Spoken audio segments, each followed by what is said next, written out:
မင်္ဂလာပါကျွန်တော်ဆမ်မျက်နှာ34မှာပါရှိတယ်ကျွန်တော်ဒီစန်ဒီမက်ဒီမင်ပေါ့နော်ဒီအကြောင်းလေးပါလက်တွေ့အသုံးချနေသင်ခန်းစာလေးပေါ့နော်ဆမ်မျက်နှာ34မှာပါရှိပါတယ်အဲ့တော့ကျွန်တော်ဒီစန်ကိုသိမယ်ဆိုရင်ဒီမက်တို့လည်းအားလုံးသိမယ်နော်အဲ့တော့ကျွန်တော်ပုံစံလေးအနေနဲ့ data base လေးဒီမှာဆွဲထားရနော်ဒါလေးကိုနမူနာပြပါမယ်အညီများချင်းရေးမယ်ကျွန်တော်ဒီစန်ရေးလိုက်မယ်ဒီစန်ဟုတ်ပြီဒီစမ်းမှာဒီမှာပါလာဆိုတာ database ရဲ့ fee ရဲ့ criteria ပါเนาะ database ဆိုရင်ကျွန်တော်တို့ဒီတဲ့စစ်ထုတ်မဲ့ data တစ်ခုလုံးပေါ့ကျွန်တော်စစ်ထုတ်မှာက6% ဆိုရောင်းရတဲ့ငွေပမာဏဘယ်လောက်လဲပေါ့เนาะဒါတွေက sin it တို့ sin s တို့နဲ့တူပါเนาะပုံစံကတော့အဲ့တော့ဒီမှာလဲတည်ရအောင်လို့ကျွန်တော်ရှင်းပြပါမယ် database fee criteria ကျွန်တော်စစ်ထုတ်မှာ6%ဆို6%ရှိတယ်ဒီမှာလဲဒီမှာဆိုဘယ်လောက်ရောင်းရလဲဆိုတဲ့ဟာတွေကိုဒီစံနဲ့ကျွန်တော်ပေါင်းပြပါမယ်အဲ့တော့ဒီတိုင်းလေးရေးထားမယ်เนาะကျွန်တော် database data တစ်ခုလုံးကျွန်တော်တို့ select ပေးလိုက်မယ်တေးပဲကြည့်တယ်လို့ပေးပါเนาะfee တဲ့ fee ရဲ့ခေါင်းစည်းလေးပေါ့ save value ဘယ်တဲ့ရလဲပေါ့ဒီတဲ့ရပေါ့ဒါလေးကိုကျွန်တော် select ပေးလိုက်မယ်เนาะcomma လာမယ် criteria ကျွန်တော်စစ်ထုတ်မဲ့ဟာလေးကိုထည့်ပေးရမယ် criteria 6%ဆိုဒီနေရာမှာစိုးမဟုတ်ပဲကျွန်တော်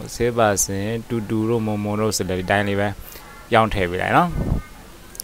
ပြီးကျွန်တော်တို့ green လေးပိတ်မယ်အနာခေါ်ကြည့်8500စိုးရောင်းရတာ8500တာဟုတ်မဟုတ်ကျွန်တော်ပုံoperator လေးနဲ့တွဲကြည့်မယ်ညီမြချင်းစိုးဒီမှာရှာမယ်ဟုတ်ပြီလားစိုးပြီးနောက်တစ်ခုစိုးဒီမှာစိုးရှိရနော်အပေါင်းအခုစိုးဒီမှာစိုးဟို8500ဒါဆိုကွတ်တီဖြစ်သွားတယ်เนาะဒီစံ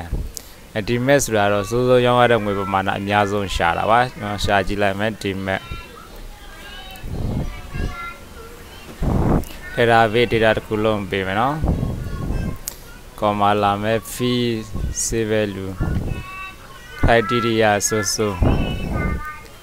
ဒါပါလဲဆို met ဆိုတာ maximum ပေါ့เนาะစိုးရောင်းရတဲ့ငွေပမာဏအများဆုံးကိုရှာတာပါအနာခေါက်လိုက်မယ်4500အများဆုံးဖြစ်မယ်တဲ့အဲ့တော့ပဲစိုးဒီမှာ3000ရှိတယ်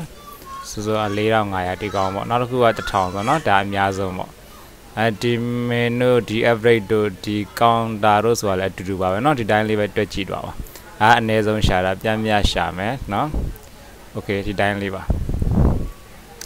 ကျွန်တော် assignment 34မှာပါရှိတယ်ဒီ san group ပေါ့ဒီ san တို့ဒီ met တို့အသုံးပြုနည်းလေးဖြစ်ပါတယ်အားလုံးအဆင်ပြေပါစေ